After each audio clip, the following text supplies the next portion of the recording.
welcome to This Day. It is Saturday, August 16th. I'm your host, Bree Cox Kennedy.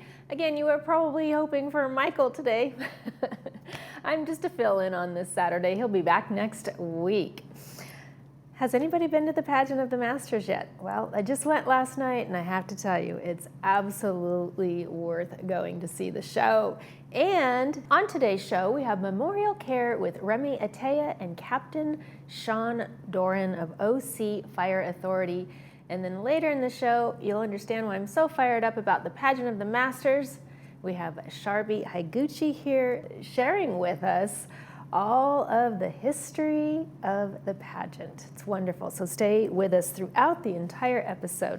But first, folks, we want to keep you informed. AARP is bringing its Smart Driver Course Refresher to Laguna Woods on Saturday, August 16th, so mark your calendars. This will be from 8:30 a.m. to 1 p.m. in Clubhouse 2's Gravilla Room. This one-day class is designed for drivers age 50 and older who have completed a Smart Driver course within the past 3 years. So if you're new to the program, you can take the full version online at aarpdriversafety.org. Members pay just $20, non-members are at $25, and you'll get a discount by providing your membership number when reserving your spot. So to register, contact the Recreation Office by calling 949-597-4273 or email recreation@vmsinc.org. Checks should be made payable to AARP. Let's take a look at our weather forecast, folks. Looking ahead in this beautiful village of ours, we've got a bright and sunny stretch coming up. Saturday kicks things off with clear skies and a high near 75 degrees before it cools down to about 62 overnight. Sunday's going to be warming up just a little bit, topping out around 79 with a comfortable low of 64. Monday and Tuesday, hopefully, will bring plenty of sunshine and highs climbing up in the mid-80s, while nights, of course, are remaining cool. By Wednesday, the sun sticks around. High of 85, lows near 60. I guess it's kind of perfect weather for getting outside and enjoying the week ahead. Sunrise this morning was at 6:14 a.m. Sunset will be at 7:35 p.m.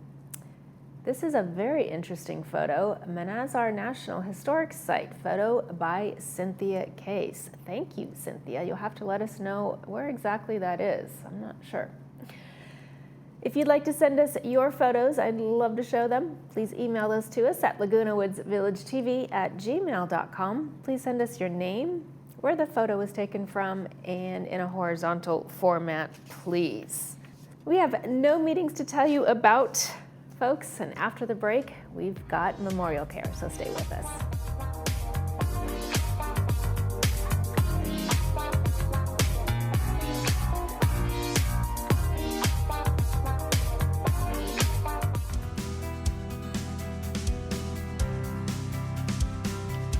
Most breast cancer, believe it or not, is actually not hereditary. Only about 10 to 15% of breast cancers in this country are related to your family or gene mutations. It's important to understand your family tree so that you can provide this information to your physician so they can properly assess your risk for breast cancer.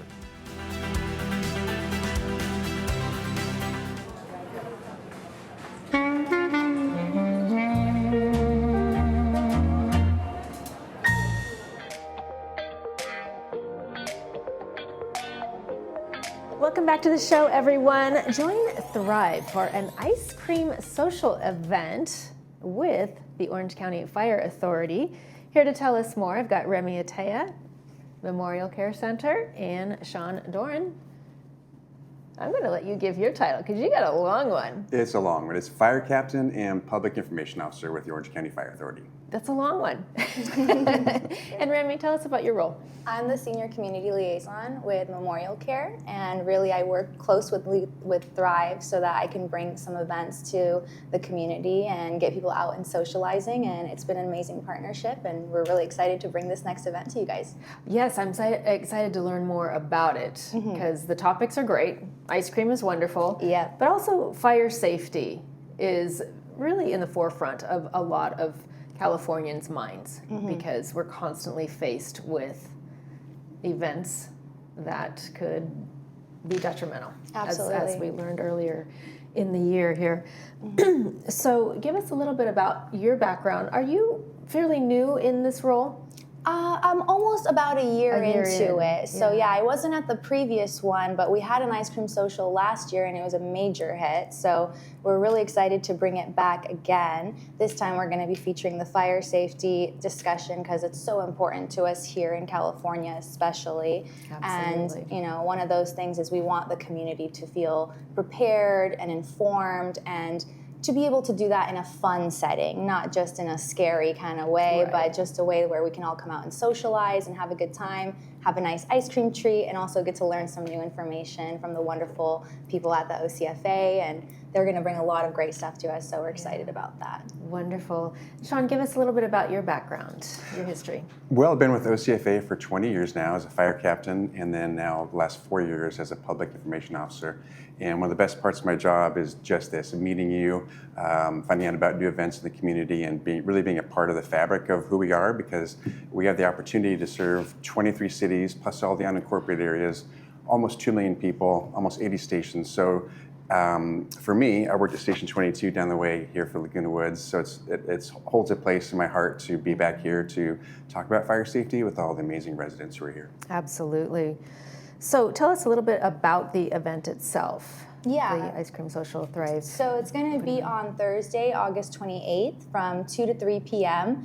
Perfectly short and sweet, not going to take too much of anyone's day, but come out, get a treat, get a good socializing on, and get a good information. We're also going to have the environmental care and emergency preparedness team from Saddleback Medical Center coming out to give out some free home preparedness booklets so that people can take something home and have something to take action on, preparing their home safety kit and their go bag and things like that. So we're also partnering with the Laguna Woods Foundation. We'll have the president, Marcy, there to also give a quick discussion about home preparedness kits. So we're going to have all kinds of stations, all kinds of great information there from the Orange County Fire Authority, from Saddleback Medical Center, and of course, who can say no to ice cream. So we're going to have lots of fun on that day. Looking forward to it. Folks, just so you know, they're a little bit incentivizing you to come on. Yeah. But along with the kits, will there be like a checklist of things that Absolutely. that our viewers should have on hand and ready in the event that Absolutely, because we want everyone to kind of go home with a little action item of things that they can go do for themselves at home. So those booklets that we're going to give out are going to have checklists for them so that they feel more prepared and safe in their own home and that they've done something to help themselves. You know, being in California, especially here in Southern California, things can be very unpredictable. We could be asked to leave at any time. So having those things and feeling prepared is just so important, and we want the community to feel that way and that we're on their side to help them. Right. And Sean, you touched a little bit on your history. What's your direct involvement within this community? Well, I serve the entire Orange County Fire Authority's jurisdiction, if you will. So I am a tool of service to all of our partner organizations, the communities we serve, law enforcement, fire departments. So we basically are one of the communication hubs to make sure we're all on the same page. We communicate the messages together, because that's one of the big things is having a consistent, unified message going out to everybody so there's no confusion, because we don't want to come here and attend your ice cream social, have ice cream, and share a message that's inconsistent and create more confusion. So our goal is to come here and discuss especially fire safety, which oftentimes we've talked about the wildfires we're experiencing right now. Obviously hit the national news every time we have those, but also home fire safety is paramount as well, because we recognize, you know, we're in a tight community here. As we get older, the risk of not surviving a fire increased dramatically. So we really want to drive home those points of how we can take care of ourselves in the community, talk at these ice cream socials and figure out, hey, what are you doing? If I need help in an emergency, can you be there for me? Contacts, communication, all that is really paramount to home fire safety as well. Yeah, I know in our last update that we had with the Golden Rain Foundation, excuse me, the CEO update with Siobhan, she was showing images, 3 fires that occurred here in the village, in home fires. Yeah. One And- by a hair appliance. One by hair plant. Well, and some of the message we share throughout the year, the leading cause of these home fires are going to be cooking, heating, and electrical. And also one of those leading causes is smoking. And so that's kind of in our eyes these days more with cigarettes and e-cigarettes and vaping. It's actually the leading cause of home fire deaths. So while cooking, heating, and electrical cause the most fires, smoking actually is one of the leading causes of fire deaths. So a couple of things, if we don't have a moment to share about that, is just the use and disposal of these.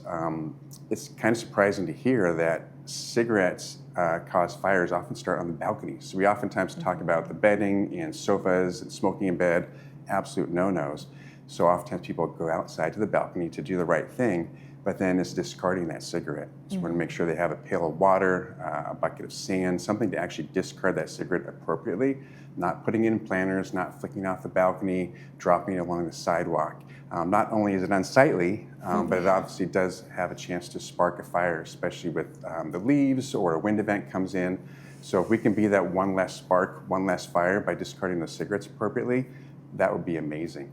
And then dovetailing back to those e-cigarettes and the vapes, the lithium-ion battery concept, those are actually powered by lithium-ion batteries, which by themselves aren't necessarily dangerous, but the way we use them, the way we charge them, the way we discard them. So we want to focus on treat that as you would any other lithium-ion battery. Don't charge it while you're going to sleep. Don't use different appliances to charge it. Don't charge it when you leave the home. And when it comes time to discard it, take it apart appropriately and contact the local hazardous waste section to make sure those batteries go where they need to. So a lot gets woven in there, but we want to make sure our community members stay safe with things that we can truly prevent. Well, and these are things that you wouldn't necessarily even think about. Yeah. Unless they were brought to your awareness and attention. Absolutely, they seem so innocuous, right? It's just a little cigarette, maybe a little pushed out and toss it, or an e-cigarette doesn't seem to hold that much danger inherently, but we see it every day in the news, and we know by the statistics that they actually are causing fires and home fire deaths. Well, I mean, isn't that the reason why Laguna Beach adopted the ordinance, no smoking in the entire city? That could be. I don't know enough about the ordinance, but I do know they are one of the cities that does do that. So taking a step back from that, if we're not at that point, what can we do? And I think it's just the awareness we're talking about, which at this ice cream social will be a great place to talk about that and encourage each other. Hey, I know we both smoke together. Let's come up with a plan or get each other a pot of sand as our next Valentine's gift. Said that chocolate covered strawberry. Just kidding. Just the idea sharing, I think, would be a really big point of having this ice cream social. Yes, and there'll be other strategies that you'll provide as well. Absolutely. Yeah. Right. Yes. So how can residents, if they don't smoke, they don't have their to-do list, how can they get involved? For the ice cream social, or in general? In general.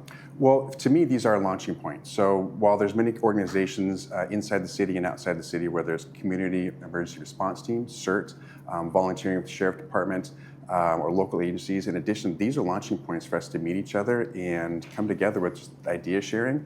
I imagine inside the community there's multiple committees involved in many parts, whether it's fund planning or safety planning. Those need to talk. So when they get together, that common theme can be shared because while we like to have fun and we like to eat our ice cream, we also want to make sure we share the message. Let's do the right thing for the community and be alive longer and have more fun and attend up more ice cream socials. Yeah, we're all in this together, so we got to Absolutely. be mindful of our neighbors, right? Yeah. Exactly. Absolutely. All right, so your ice cream social is taking place Thursday, August 28th. At Clubhouse 7, 2 to 3 p.m. And you can call or email me to get on the list. Space is limited, so give us a call as soon as you can to reserve your spot. And you mentioned you had 150 people last year? Yeah, last time it was around that number. What's the capacity? We do have to limit to around 110 to this year, so get in as soon as you can because space is limited, but it's going to be a great event. And I heard it's really good ice cream. It's good I ice overheard cream. a conversation in the hallway. Yeah, absolutely. All right, you two. Thank you so much for the information and sharing your morning with me. Thank you. Thank you. Appreciate Thank you, Remy. Thank you, Sean. Thank you. We'll be back after these messages. You're watching This Day on Village TV.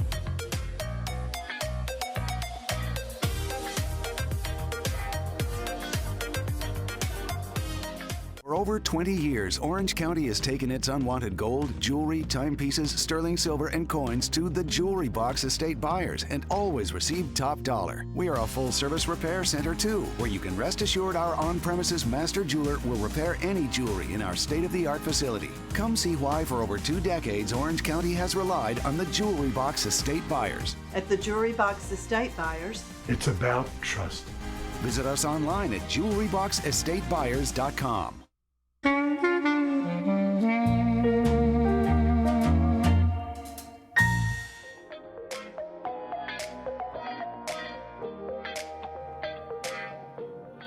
Welcome back to the show, everyone.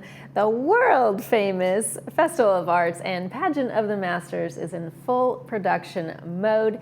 Here to tell me all about it, including its history, I have Sharbi Higuchi here.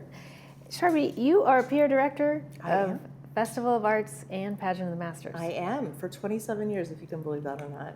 Wow. That's a long time. Welcome to the show. I should admit that. Thank you. Glad to be here. 27 years. That's amazing dedication.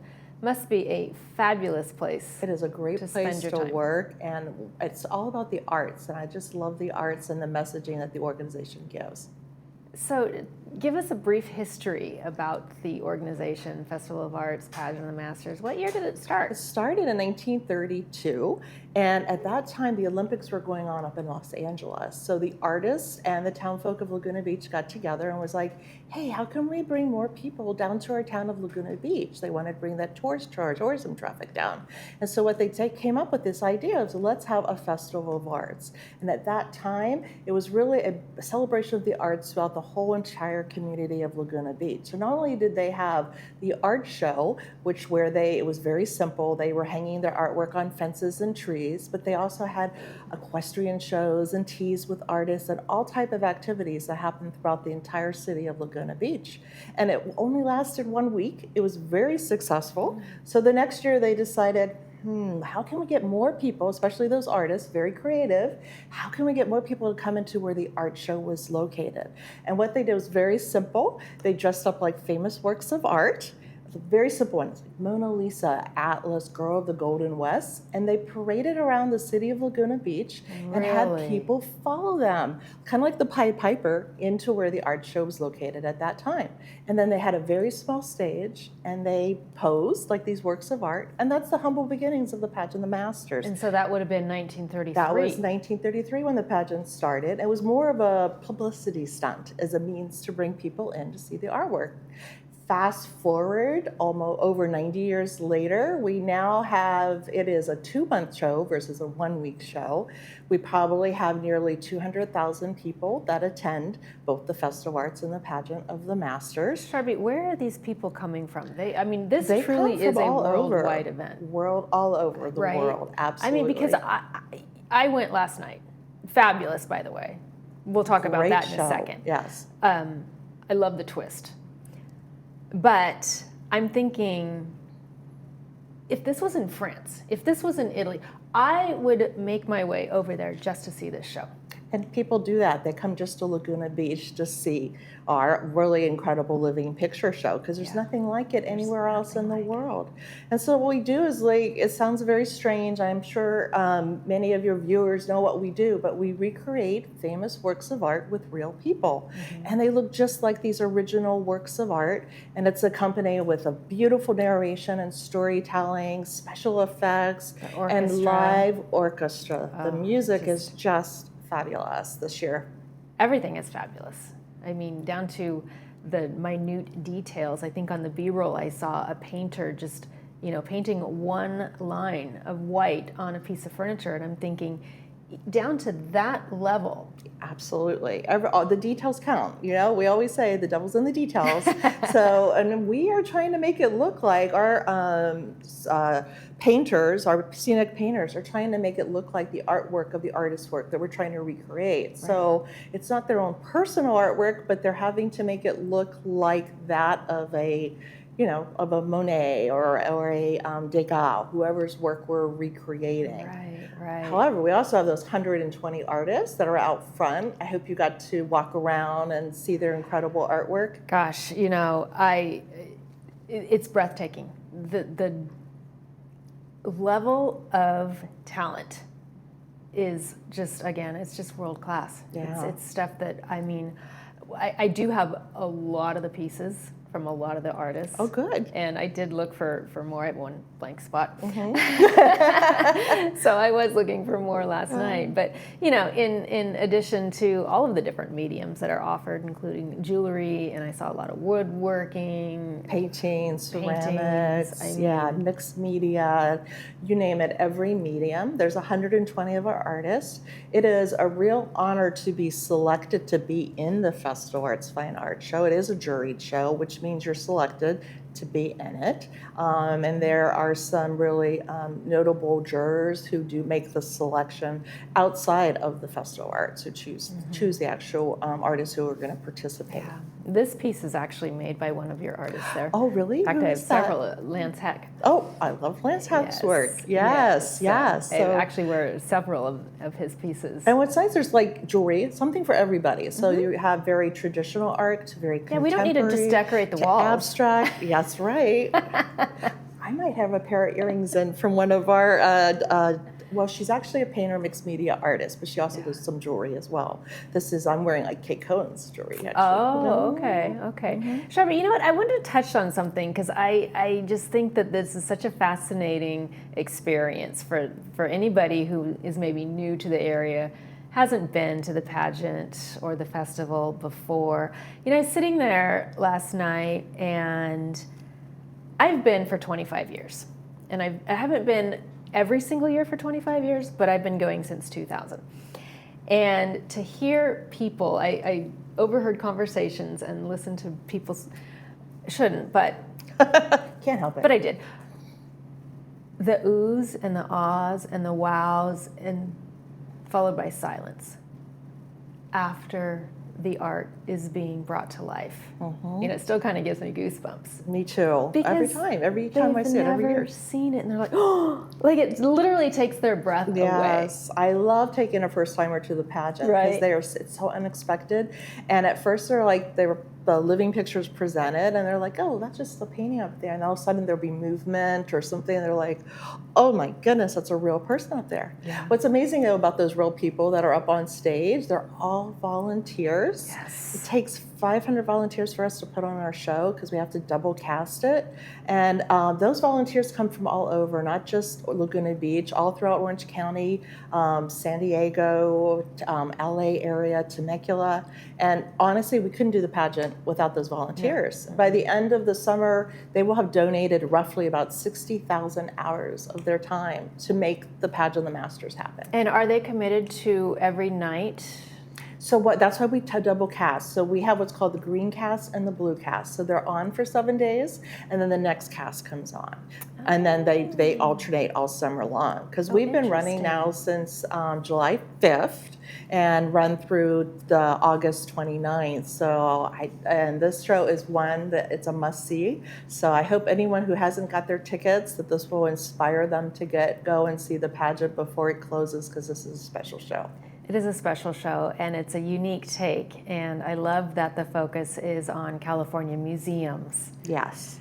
How did that come about? Well, it is our director who picks the theme. Her name is Diane Chalice-Davy, and she came up with the idea, and then she starts thinking about the storyline, usually right about now for the following year's show. And then she works with our script writer, and she'll have volunteers that might suggest some pieces. Ultimately, what goes into the show is her final decision. So she highlighted some really wonderful museum and actually some local museums as too. Like Bowers Museum was highlighted, the Hilbert Museum was highlighted, as well as like the Getty, and then up all the way up in San Francisco. And as you saw the show, it's like taking a road trip, right? Yeah, From San Francisco exactly. down to San Diego, stopping at these museums without, ever leaving your seat, really, or, you don't have to drive anywhere. You get a sneak peek of these permanent art collection pieces recreated by these living pictures. So it's a lot of fun. I loved how they made it really fun and very interactive with the mobile device and the maps and Because that's how we all travel now, right? When we go someplace, how many selfies have you taken yourself at like going to a museum? See? That's how we all operate now. That's how we remember our experiences, is all through our phones. And I think she did a really nice way of highlighting that and encouraging people to get out there and visit the museums. Absolutely. I love the Hearst Castle segment. Did you enjoy That was that? great. Wasn't That was stunning. great. I haven't been there in several years, and it's probably time to go back. Yeah, yeah. The other thing is, people don't realize when you have your Pageant of the Masters ticket, that is a season pass to the Fine Art Show. So you can come back all summer long and listen to the wonderful music, take an art tour, take an art class, and all of it. So you're kind of getting 2 shows for the price of one. Yes. And visit all the artists, the 120 artists. Be sure to talk to the artists for sure. They have interesting stories. Learn about their art and their techniques. That's the beauty of going to the Festival Arts, is you have a one-on-one experience with our artists, rather than like if you go to a gallery, you don't have that. You'd never meet Yeah. them. Well, Volvo is celebrating 70 years. I understand you are giving away a Volvo. We are. Our fundraiser is coming up on August 23rd, and the theme for it is California Dreamin', kind of a play off of the theme of the pageant this year. But Volvo has kindly donated a beautiful EX30, and it's stunning, and it's valued at roughly about $47,000, and we have been selling raffle tickets to it.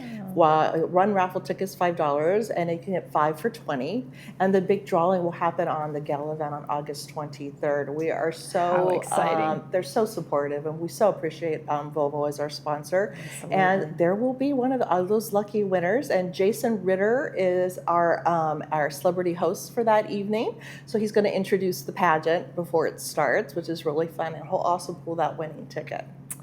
Fantastic. Is it that red little convertible driving around? No, it's that little blue SUV that's up in the front right there. Okay. Which is really fun. It's electric, and it's a little speedy little car. It's really nice. It's a smaller SUV, really fun car. However, if you don't want to take the car as the prize, if you happen to be the winner, Volvo is giving $10,000 in lieu of the car, if that's what someone would decide to do. Fantastic. But I would take the car. I would take the car. Sharby, what a pleasure. Thank you so much for joining me today. Thank you for having me. Appreciate you being here. You're watching This Day on Village TV. We'll be back after these messages.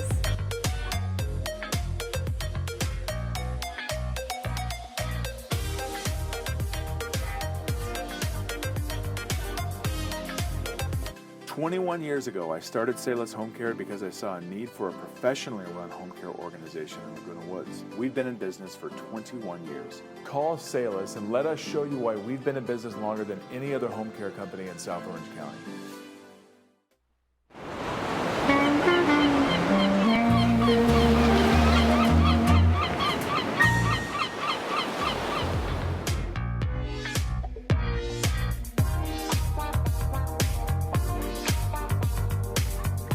Welcome back to the show, everyone. Let's take a look at tonight's movie preview. It's The Sixth Sense, starring Bruce Willis. This is brought to us by RadNet.